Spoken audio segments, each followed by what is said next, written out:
Hello, everybody. Thanks, Denise Van Outen, for that. You can't start anything, Terry, can you, without a nice disclaimer. We love that. We love that. And thank you all so much for coming to what I think is going to be an amazing hour of a general Towie loving. And I hope as well, understanding a bit more about this extraordinary, extraordinary phenomenon. I want to say a little hello to people from the network, a brilliant project, the festival support. There you go. It's a brilliant project. Find out a bit more about that from in your programme as well if you want to learn a bit more about that. Now, the festival has gone Towie mad. I don't know if you've all had a chance to have yourself a vajazzle or a massage in the village. I haven't had a chance yet, although I don't actually know I confess that, because how would you ever know?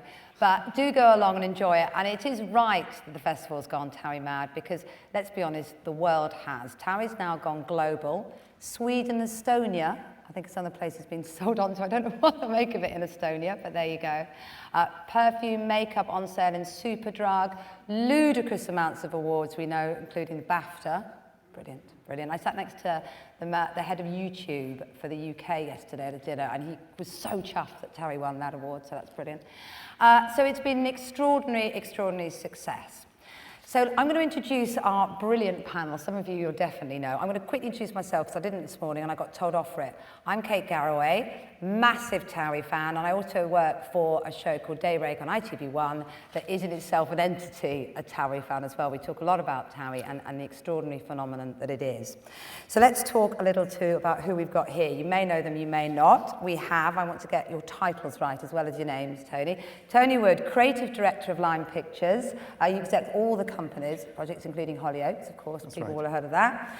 Amongst other credits, former producer of Corrie, exec producer of BBC Drama and head of continuing drama for the ITV network, and of course co-creator and exec producer of Towie. Ruth Wrigley, group entertainment and format executive at All Three Media. You've got an Emmy, Yep. 2 BAFTAs? Yep. Good grief, well done. And exec Big Brother 1 and 2, and co-creator and exec of Towie as well. Claire Zolka, commissioning editor of comedy and entertainment ITV, who also holiday in Essex, didn't you, when you were a little girl? I did. Was it Gads Hill, you see? You were the one that was going to get this when it was put before you. And you've got a bit of Essex jewellery on as well there. I have, yes. See, she's not stupid. She knows her marketing. She knows her marketing. And then, of course, you'll know these faces, won't you? You've got Mark Wright, undisputed star of Towie, former semi-professional footballer, nightclub owner, gorgeous boy generally. Sam Fayers as well, another huge star of Towie, glamour model, you own a boutique, don't you, in Brentwood. Thanks so much, everybody, for coming along. I think this is going to be brilliant. And since we saw you last, you split up with Joey Essex, and we're going to talk about that a little bit later. And we're going to get detail on that later. And also, I've got to ask you, Mark, first of all, is it true, what I read in the papers, that you split up with Lauren? Unfortunately, it is true, yes.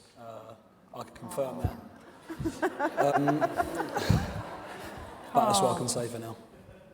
Oh, look, I want to give you a hug. On a positive note, lots of people out here very excited you're now available. And I don't know why exactly this comes into my head, but have you considered mid-40s, slightly cougar-esque, loves a mustard jacket at all in your future? Looking at UK, that could be a, Make a note of it. Make a note of it. This is where the whole show could go. It's going to take a whole new brilliant twist. So look, before we find out what's happening in your lives since we've seen you last, let's talk about how Towie was born, shall we? How did it come about? Tony and Ruth, I think you've got to start. Who came to this first? Where did the idea come from? Ruth, it was kind of yours first of all, really, wasn't it?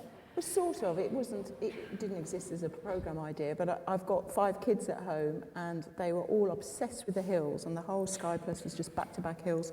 So I watched it, didn't get it, just thought it was dull, and kept saying, it's so set up, it's so set up. And the kids kept saying, it doesn't matter, we love it. So I had this thought that wouldn't it be great to do something like The Hills, that was glamorous, that this young audience liked, but that I could also enjoy, and a wider audience, and sort of be a bit more fun, not take itself quite so seriously.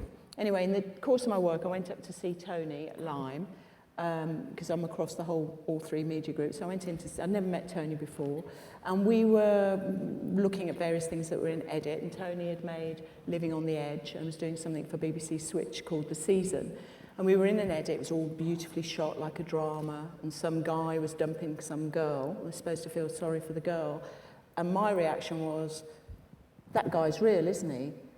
My girls would so be on Facebook wanting to date him now. And it sort of opened it up that we thought, actually, my background's reality, so I think in terms of real people and what's going on in their lives and everything grounded in what's real. And Tony makes drama. So the combination of the two, storytelling, but real people as opposed to scripted storytelling, with a sort of touch of entertainment and comedy sprinkled over the top to make it entertaining. So what point did you get involved in this? What did you make of it initially? When did Ruth come talk to you? Yeah, what happened was we'd been making these two shows, as Ruth described, Living on the Edge for MTV and The Season for BBC Switch, and it was we were basically packaging reality as drama, as soap opera, and I was quite happy doing this and was sort of messing around in the margins, making shows for teenagers, and basically every single episode of what I was making could have had the billing, oh my God, he's going to chuck me when we go to uni. But it seemed to work quite well, really, for that audience. And Ruth kind of came along and said, you've got something that is very, very niche, but you can make it mass. And Ruth started talking about what she knew, which was entertainment and Big Brother. And we began to look at how the kind of manipulation of a story in the edit, which is what I do, we began to look at how that could ape the kind of viewing habits of all those eviction shows. And Ruth basically came up with the very, very frightening moment of saying we should do it, and we should do it almost live, you know. And I mean, that was just terrifying, really. But that's where we found ourselves. Yeah. I mean, it's weird, isn't it? Because as a sort of fully signed up member of Hindsight Productions, as we all are, it now seems obvious that that's the direction it would go. But I guess it was kind of very new, really, that combination of drama, that combination of experience that you both had, bringing that together in that way. I would say so, really. Yeah, I mean, it was just recognising there's a whole generation of people, I would say this with Nye, that grew up on Big Brother, who understood how reality TV worked. Their Facebook was happening, Twitter was happening, I was looking at what my kids were doing, and people were very aware of who they were, what they wanted to say about themselves, what they'd say about other people. So for me, this seemed a natural progression, that we could work with people and their real lives, and unlike an observational documentary where you put the camera on someone and say, tell me how you feel, and you film it, you talk to people about what's going on in their lives, how do they feel, and then they're complicit in the sense that you say, okay, what are the scenes that we can come up with that unpack that story? But they got it in a way that I think 10 years earlier wouldn't have got it. Right. So you got it. Did anybody you were trying to sell it to get it? Did you have to go and really convince people? Well, Claire did. Did you go to Claire first? No, she knows this now. We went to Channel 4 first of all. A little bit awkward. Because it seemed obvious to Tony and I that it was sort of Big Brother and Hollyoaks. So it's sort of Big Brother meets Hollyoaks. This is what it is. But we pitched it, and it's such a difficult thing to explain, and they were worried that it was just like The Family. It was a different way of doing an old doc, and we kept saying, no, it's got entertainment sensibilities and it's shot like a drama, and it didn't work. And the very next day I had lunch with Claire, and we were talking about loads of other things, and at the end I mentioned it because she said, what else are you doing? And at the time it was set in Bournemouth, to be honest. It wasn't set in Essex, it was set on a beach, a sort of surfy resort in Bournemouth. So you might never have been stars. Oh my giddy arm. Mrs. Miggins in Bournemouth is cursing that. They're very upset. Yeah, it was a very cool sort of surfy scene going on there. And it was Claire who said, do you know what, if you could set it in Essex, I might be interested. And we just sent somebody out, I think it was that weekend, to go and So why did it. you immediately think Essex then? I think for us, our experience in reality had been with Peter Andre and Katie Price, and we had great success in the channel with that. But although they were aspirational, they came to the channel already fully formed as celebrities, and what was really exciting was to have our viewers on the channel. And I think that Essex, in my mind, was probably the most extreme sense that I could think of what is essentially young mainstream life. When I say mainstream, I mean with mainstream sensibilities, which although ITV2 might feel like it's niche, it's actually, you know, young mainstream people. And these guys, you know, I don't know if I'm dissing you by saying that you wouldn't be surfing in Bournemouth, but I think, or that you're ITV2 viewers, but I think that that area kind of ate up what we were doling out.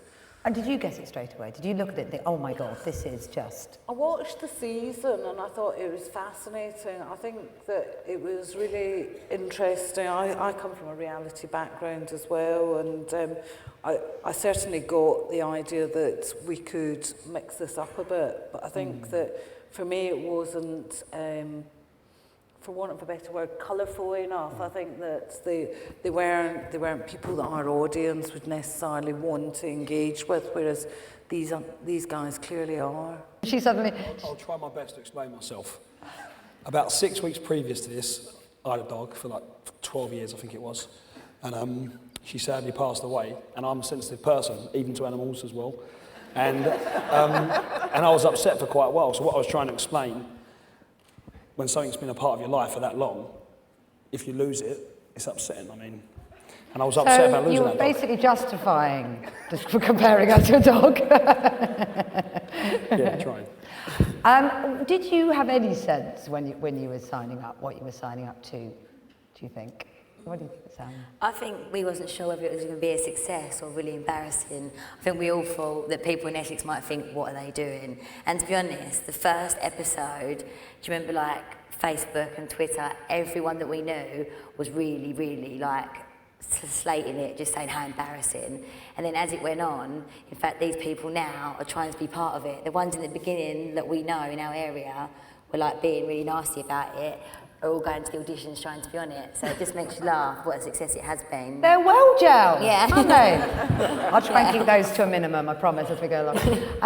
Yeah, well, that's interesting. So, because I do wonder sometimes whether you look back and think, oh my giddy aunt, why did I say that? It took at least 3 to 4 episodes to start thinking, I better start thinking before I speak. For instance, what you've just seen there. But the first episode, I remember watching it, and at the end, I was thinking, what have I done? Because I was actually that, you know, I was kind of seeing all the statuses like Sam's just said, and I was at first kind of agreeing with them because it was kind of funny and tacky, but it works, doesn't it? And it proves it. You see, I think from your point of view, that's an interesting thing, isn't it? I mean, first of all, did you feel any sense of responsibility that you might be making them look like idiots? Not that we don't, very charming, lovable idiots, and you know, you're very funny with it, so you're not looking like idiots, but do you know what I mean? Did you have any sense of responsibility? No. No, brilliant. No, we did have a sense of responsibility. I don't think they look like idiots, and that's No, the point. I think agree. Essex is very celebratory. It's not cynical or snide. I really like everybody. We worked really hard and cast people we really liked. Yeah, it You had know. to be a benign world, didn't it? Yeah. That was absolutely at the centre of the idea from day one. Mm-hmm. I mean, I think the thing, as also for us watching, humour is critical to our enjoyment of it. I mean, and you are very funny, and you know, and you do have a twinkle in your eye when you say these things, and it does make it funny for us. But for you guys, was humour absolutely critical to it all? I mean, absolutely. If I were to say what the season didn't have and Living on the Edge, it absolutely was the warmth and the humour and the fact that these guys would be in on the joke, you know, that we're all able to laugh at it and we're all able to enjoy it was so terribly important. I think that's probably... Yeah. Would it leave you a problem, though, that as March has said, he said, you know, I have to now realise I've got to think before I speak. Well, does that leave you guys a problem? Is that going to be the dilemma of this new world of scripted reality that people are going to learn? Perhaps. I mean, it hasn't been so far. I mean, you've learned to think before you speak, but you've also learned about what's good to say. You know, the show continues and it continues to be funny, and I think that the relationships within the show and the balances and the double acts and all that kind of thing. That continues to work. I think that what we have to be aware of is that I think what really works about the show is a sprinkling of comedy and then the narrative, what happens next. And it's like a soap opera. And I think that as everybody who's in it becomes more used to a camera, then it becomes a bit more difficult to ensure that the emotions are as real as they can possibly So be. let's, because I mean, that is an interesting thing about it, isn't it? So what is scripted and what isn't? How Nothing much? is scripted. Nothing is scripted. I would describe it as stage-managed reality. So we know of course we know what we're going to shoot, and the guys that are being filmed know what's being shot. I approached it like a live show. So there would be a very detailed running order where you think through the whole programme up front beforehand, what you're going to do and how to tell the story and how the narrative's going to unfold. And it's all based on what's actually really going on in these people's lives. And then you film it. But the guys that we're filming know what we're going to talk about. They're complicit in it. We don't sort of shock them or try and trip them up. It's about, if we say to Mark, right, what we want you to do is sit here with Arj and talk about X and Y and Z. Mark knows that, Arj knows that. We don't tell them what to say, word for word, say this, do that. But we know that that conversation is of interest, is real, it's about their relationship, it's about what's going on in their lives. When it comes to something that's there for, some of these scenes are set up purely for your entertainment, as the disclaimer says. Taking the vajazzled scene as an example, because we've just seen it. Now, Amy knew what a vajazzle was. She'd seen it and looked at it on the internet. She wasn't doing 3 vajazzles a day, but she knew about it and we talked about it, and I thought it was really funny and interesting. So you handle that in a very true way. She would try it out on her mate. So Right. she had the instructions, and that's what's shown. It's not pretending that she knows how to do a vajazzle. It's like, okay, this has come over from LA, let's have a go, Sam, this is what we've got to do. But Amy is funny and warm, and Sam is her friend, so it was very real. We didn't put her with someone she didn't know. Is that That's true sort of how from it your works. perspective? How much do you ever feel pushed into saying things or? No. Sometimes you'll say something to a producer and then you wish you hadn't, because they're like, okay, we want to see this on TV, and then you just think, why did I tell them that? I think you can trust them. You think, yeah. Everybody tell them they want to get on camera, and then you end up doing the scene because it's relevant, and then when you watch it back, you just think, why did I tell her that? But I think it's a trust basis as well that we've got, and which is why the show's worked so well. The producers trust us that, if something's happened in your life, they say to you, look, can you not talk about this with, say, Arj, because we are filming a scene tomorrow, and we've given them that trust, and that's why the scenes work out well, because we're not actors at the end of the day, and it needs to be real, which it is. So I won't talk about it with Arj until I get in front of the camera. But then when I'm talking, our real emotions come out, because that has genuinely happened. So it's real life. So whose idea was it for Joey to take you on your first date? that was Joey's idea. Was it genuinely his idea? I thought I was going to the King Will for lunch. I had wedges on and a play suit, and I knew that I was doing something with Joey, because they're like, right, Joey's coming to pick you up. Just dress how you dress if you're going on a date. I was like, right, okay. And then he had said, because basically when he was younger, he used to ride a bike all the time, and he used to do this route around where he lived. And he'd said, the producer said to him, let's go take Sam on a date, but let's make it something fun, not just lunch or whatever. And he said, I want to take Sam on a bike ride. So when he knocked at my door and I opened the door, they do that, so you don't know nothing, so you get your natural reaction, and I just see 2 bikes and 2 helmets. And in fact, that day I even got my hair done. I put it up to the side, so I did not even have a clue I had to put a helmet on. So they do things without you knowing, and it is natural reaction. So. It must be strange for you guys as well, because your real life and this, huge event that we see are completely one and the same in a way. And it must be strange for you, for instance, when your mum and your sister were slagging off, she says, sounding like Terry, Lauren.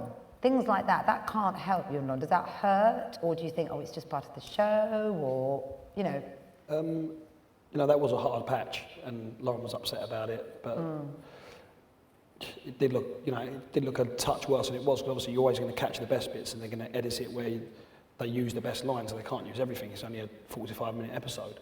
Did you go and have a go at your mum and sister? Kind of, but they thought they had an argument back, so.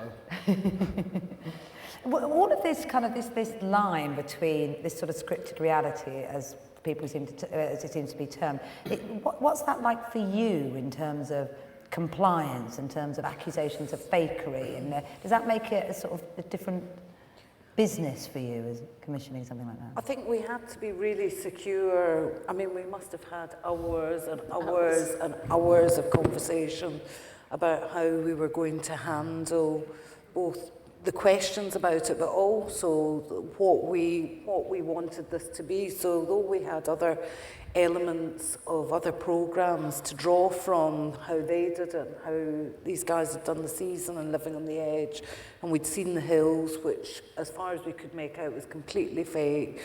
We were able to just work through something that we felt comfortable with. So, I mean, a lot of talking and a lot of talking through scenarios and what we would do if and everything. And then ultimately we felt that the disclaimer was a rather neat way of basically saying to our audience, we want to entertain you. That is first and foremost about what we're doing. We're here to entertain you. We've cut this to make sure it's funny, dramatic and entertaining. Therefore, we've thought about all these things already. Mm. And in terms of practically, in terms of making it, the extraordinary thing about this is the stories are sort of happening in real time, aren't they? You are sort of shooting, putting together 2 episodes a week, and they're happening within that week. That's a big challenge, I'm assuming. Tony's nodding vigorously in a slightly weird way. It's a nightmare. How does that work? The essence of the show is, of course, that what happens in every episode is what has happened since the last one was on the telly. So actually it's how that community is responding to what they learn from seeing themselves. And, you know, Mark's alluded to the fact that I presume Lauren got to see some of the things that were being said about her behind her back because it was on the telly just then. And so So you can't be anything other than as current as possible. I mean, if you Google the show when you're on air, you get, I don't know, at one point we got 16 million entries on there instantly, and so the show has to be absolutely up to speed. The show cannot be behind all of that. But so, it also creates its own drama, the fact that it is very close to transmission. It's sort of 3 days from filming to transmission, and it creates the drama for the next episode because it's not scripted. If it was a soap, you'd have written 8 episodes, you'd know what's going to happen. We don't know what's going to happen. So there's a leap of faith that something will happen. I think for me, the security of it, I mean, we didn't know what was going to happen and it's not scripted, but I think the events like birthday parties and things like that, from sitting there thinking, what are all these episodes going to be filled with? I think we felt safety in those events, didn't we? Because we knew that they'd all be there. We didn't necessarily know what drama they'd be talking about, but we felt that we had points along the way, didn't we? Yeah, and to pick up on the point of what it's like, I mean, it's a hideous amount of work, and you're literally working 24 hours a day, and our team, which is a very large team, are working constantly, and the kind of drama of the edit, if you like, which is a polish on it and takes the edit from being this happened to letting you in and giving you an angle on what happened and just changing it a bit. That's like the final sprinkling on it, and you probably have about 8 hours to do something that I'd normally take a month to do. We love it. We could just briefly sing that. Fantastic, isn't it? Seeing The Only Way is Essex there again. Who came up with the title? Where did that title come from? Your fault. It was interesting actually because we had it was called Project Essex for the longest time, and I was absolutely determined that we came up with something that gave the wink to the audience that we wanted to bring, and we went through a few titles that we weren't able to use or that weren't quite right, and And It was because that Yaz song was so upbeat as well. And it was sort of... yes, we wanted something upbeat and that sort of said, this is fun. So I sat one night thinking, oh, what are we going to call it? It was about to be called Totally Essex. Totally Essex. Didn't you have to go through your iPod? And or I went something? through my iPod just willing something to come out. Leap out at you. And then for some reason I had Yaz on my iPod, and that's a bit embarrassing. Now there's a confession. But at least it paid off, because then we were able to use it. And it's always felt right for it, because these guys, you know, they live their lives like the only way is Essex. And I really wanted that to be, I wanted their pride of Essex to be absolutely inherent in the show, rather than, and that's what I mean about, I was talking about taking the mickey out of these guys. It was never conceived from that point. We wanted to share in the pride and the fun that these guys have. And I think you probably all know loads of Essex jokes yourselves, don't you? Yeah. So I think that the title does that. And it worked, and we can't think of anything else now. When did you three know, and I'm going to ask you when you realised it as well in a moment, not to ignore you, but when did you three know? Was there a moment when you thought, my God, this is massive? When was that?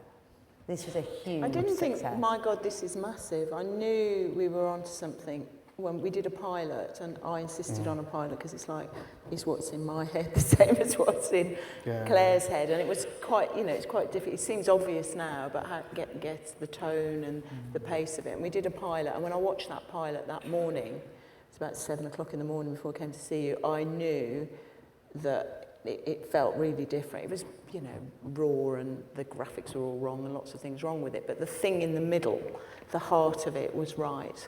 And that's when I knew, I didn't think about, oh, will it be massive? I just thought, I would watch this, and I think it's great.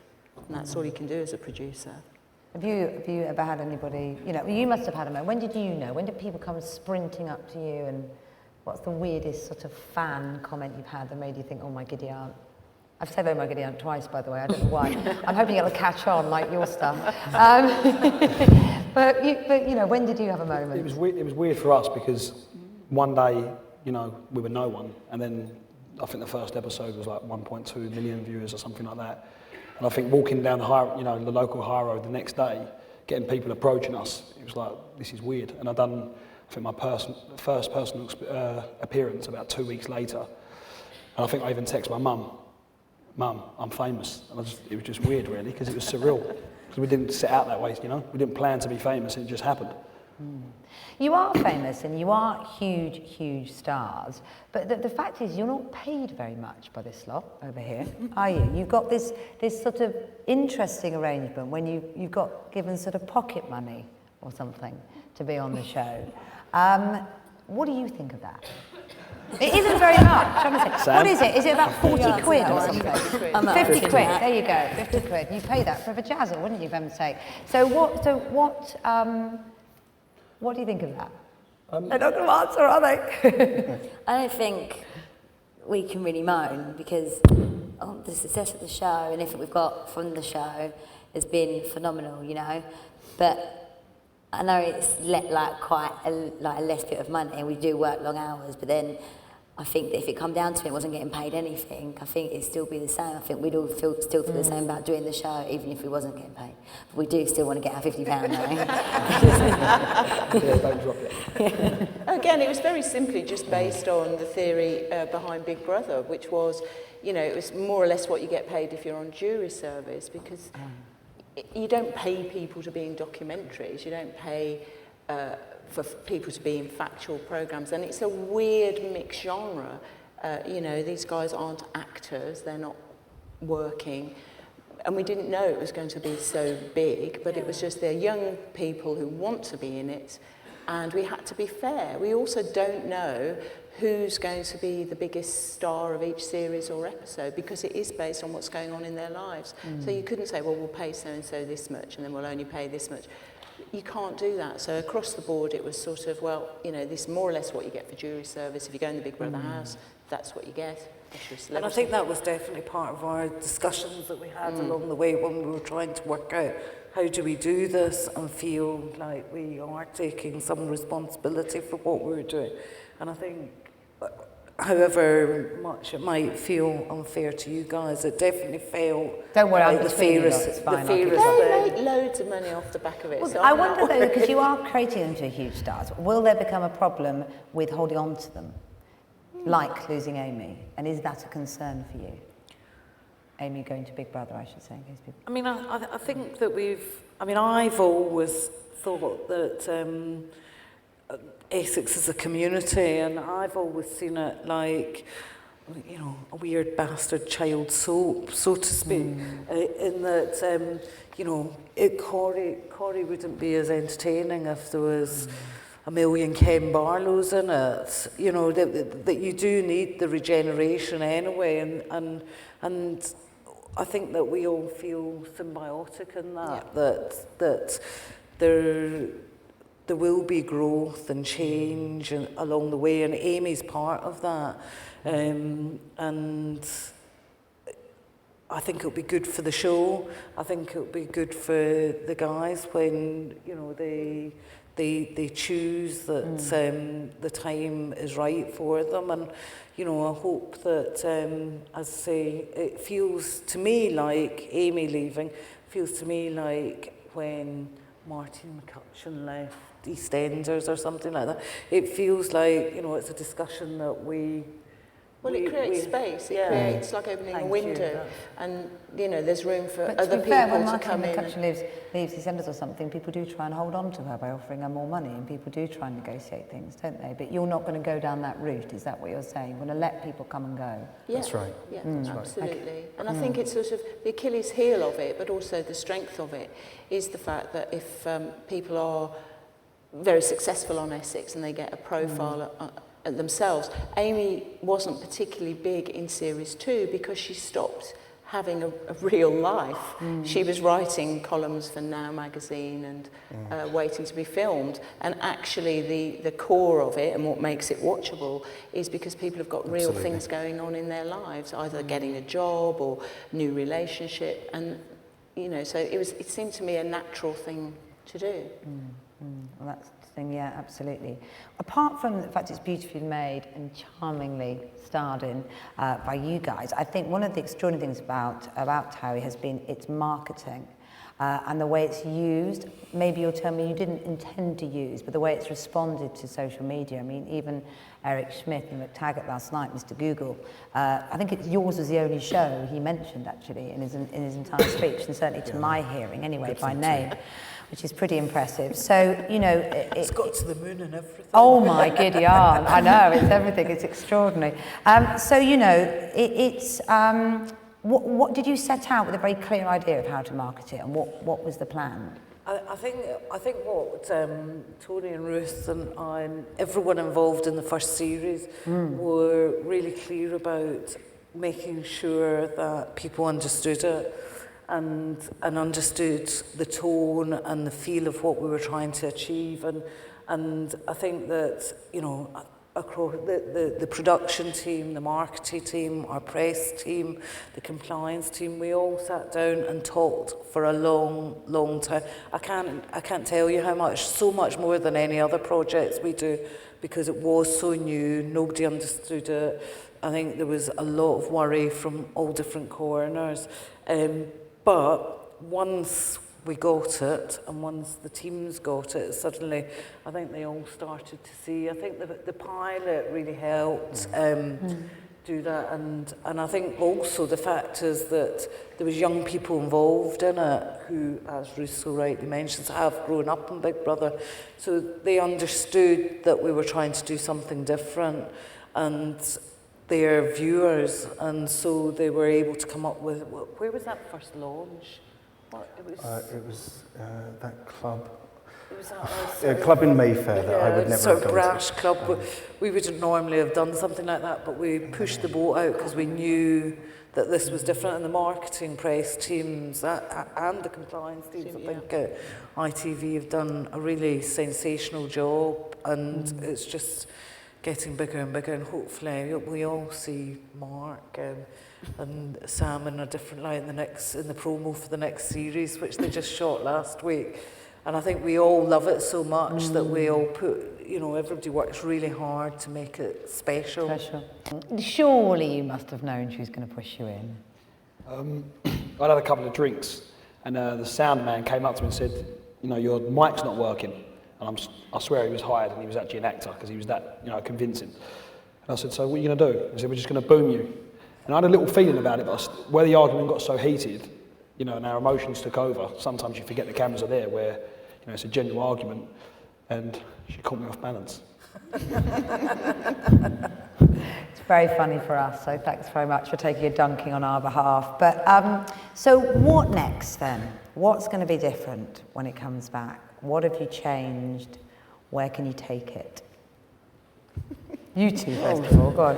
Well, it's more of the same, really. It is. Have you tweaked things? Have you... We've done exactly what we did for the previous series, which is that we've allowed the world to get a little bit wider. That's all it is. And when we first pitched it, one of the things that we described it as being was the soap you can influence and be in.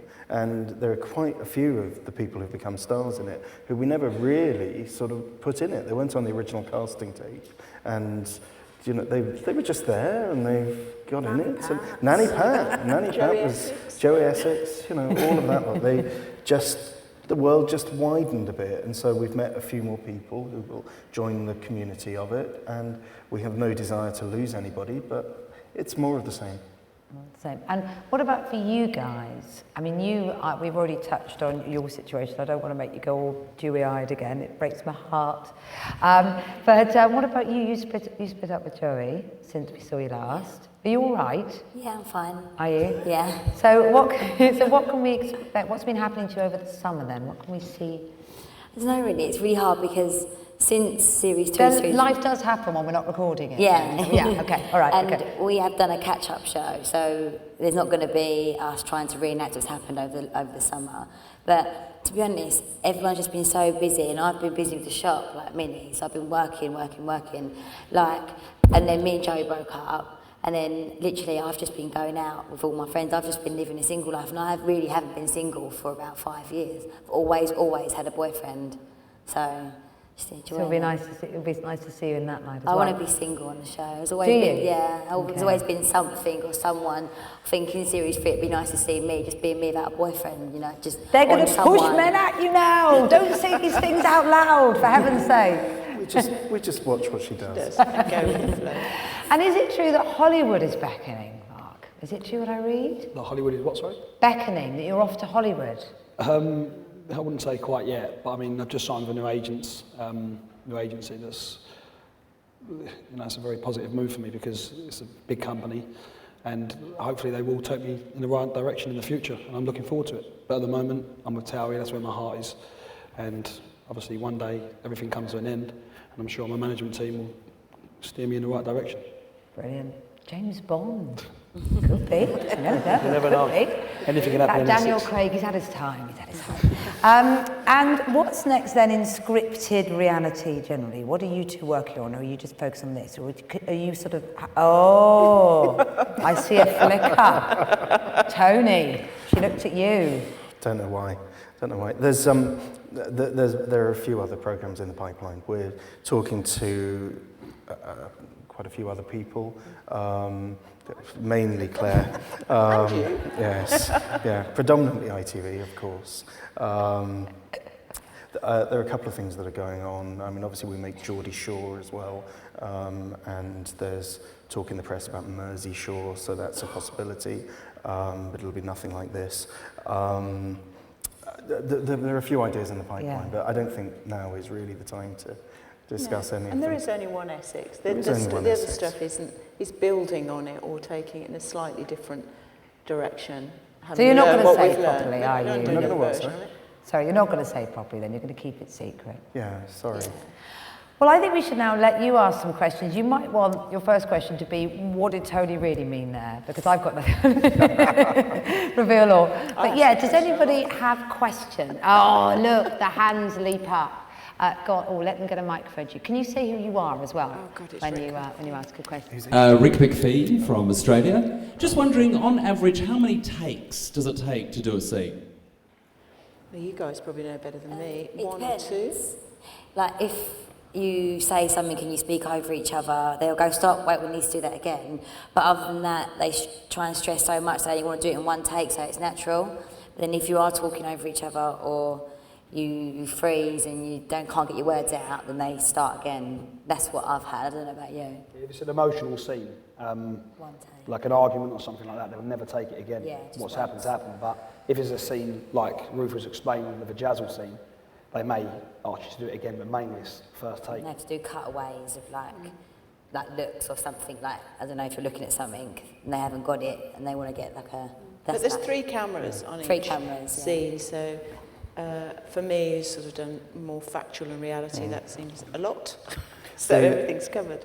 The bit of the job that I do most is in the edit, and I'd say that 9 times out of 10 a retake is of no use to us. Anybody else? If I take the lead. Hello.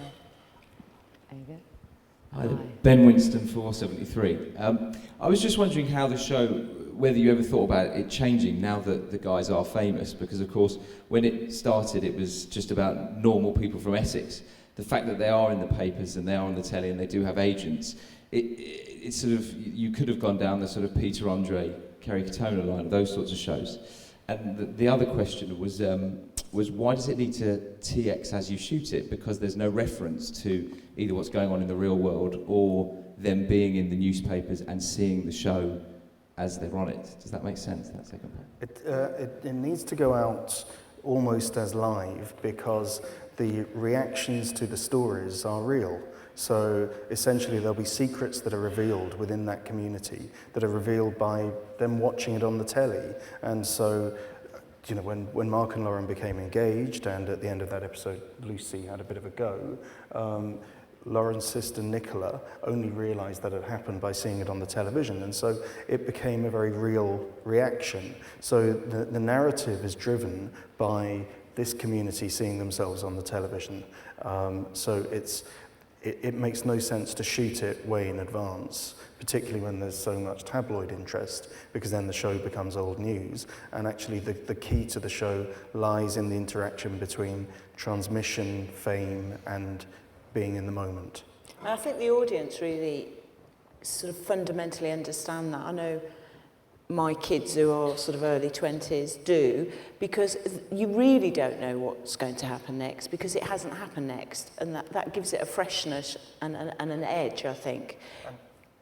And the other point that we haven't really made is that when we pitched it, we pitched a chronicle of a community in real time, and so the online and the use of social media was not an add-on to it.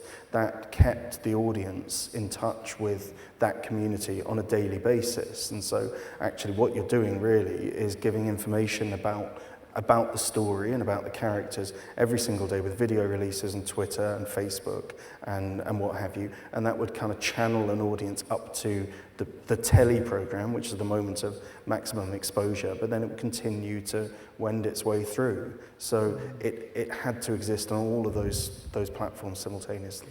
A couple of tweeted questions as well. Angela Jane, boss of ITV2, in her session, says, I didn't go to it, because I think we were here. Yeah, exactly. We got a good excuse. But it said she was open to the possibility of the show moving to ITV1. What do you think about that? I think it's so part of ITV2's DNA and you know, made for ITV2. I think we're always open to things transferring. I'm not entirely sure that it would work on ITV1 as well, and I think that's because, you know, it does a brilliant job on ITV2, and that's where it was designed for. And I think if we were going to do something on ITV1, we would start again and do something that was bespoke for ITV1, because I think the only way is Essex feels incredibly bespoke for our channel. People do say it's a channel-defining show. I mean, do you see it as that? I definitely think it's one of the shows that absolutely wraps up and encapsulates. Which is why I think it's odd that she would be will be open to it going? Well, it's difficult to tell from Right, knowing. okay. I mean, shoot, I don't know what the context was or anything. I mean, certainly if it meant that we were, it's never going to sit in the heart of ITV1 the way it is just now. Okay, all right. And what are your thoughts as well, I'm going to come back to the floor, I promise, what are your thoughts as well on Made in Chelsea and other sort of structured shows? I'll ask you guys as well, what do you think of that? The series producer, the original series producer of Essex went to make Chelsea, and I think she did a great job, but it's difficult for me to watch because I can pick it apart, and I think what it lacked was humour. Some of it's very funny, and also that I knew it was in the edit before it went out. So, sorry, it was shot up front, so it wasn't happening in real time, and that for me affected it because I felt like I knew where it was going. But that's just a personal view, and it's not aimed at me. My kids. What do you think of it? I think I agree with Ruth. I like the show, I like the way it's shot. But I think the biggest thing is people relate to us because we're kind of more normal. The people in Chelsea, it's like they've got Rolls Royces and they've got these amazingly rich lives. It's a much bigger step in between for the normal people watching the show to be them, whereas us, they kind of relate to us. And that's why I think they like it. It's quite flattering that people imitate it. That's the way you've got to look at it. We did it Fantastic that first, people imitate it. I do think they missed out the humour, which was so key to us all.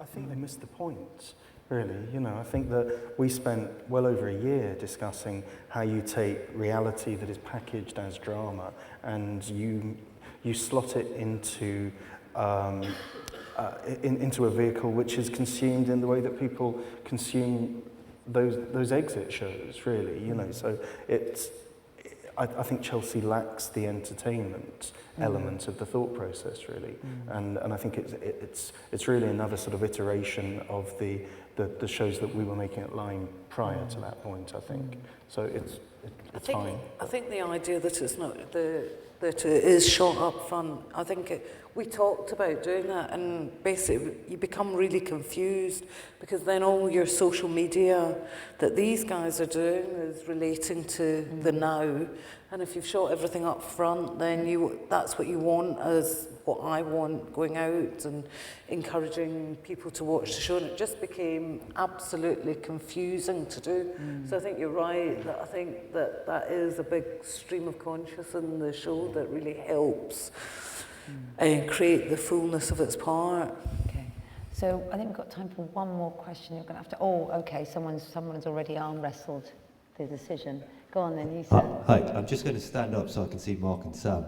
So the question's for you, and I am a fan, and I think the contrast with Chelsea is interesting. I think you're right.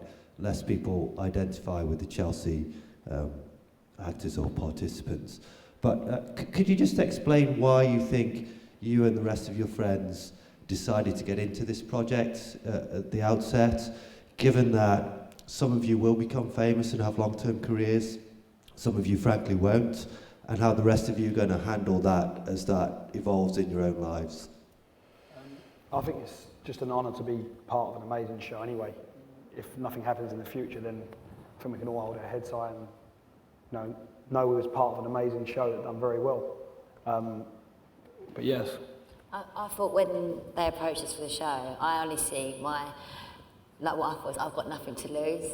I was part-time working at the bank, part-time modelling, and this come about, I was like, if I lose my job in the bank, I was doing so well there, I'm sure that I can go back. And I thought, there's nothing to lose here, and I'm really ambitious and I want to earn money. And I thought, and this is going to get me more money to make, business and grow, then let's do it. And then when we done it, I've just had the best time.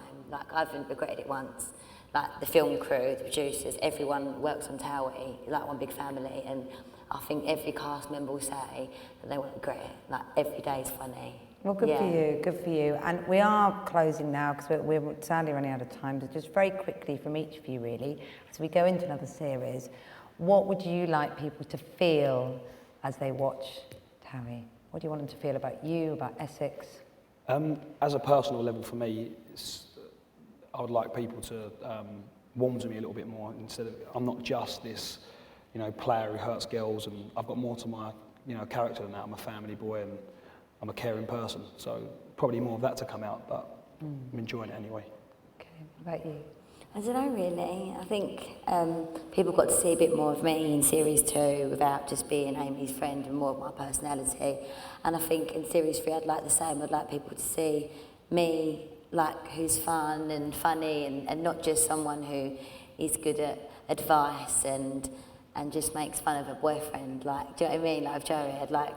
But I don't know, and I also think it's good that we're introducing new characters because it keeps it fresh and it keeps it going, yeah. And what about you guys? How do you want people to feel now about Tarry? What would be your... I want them to keep watching it and love it, and, you know, we've got to keep delivering, but that's all I want. I want them to watch it with a smile on their face and their little mobile applications in their hands. Right. Keep Ream. Yeah, absolutely. Well, look, thanks very much. Thanks for you for coming. Thanks hugely to our panellists, and thanks also to our sponsor, ITV. Thanks very much indeed.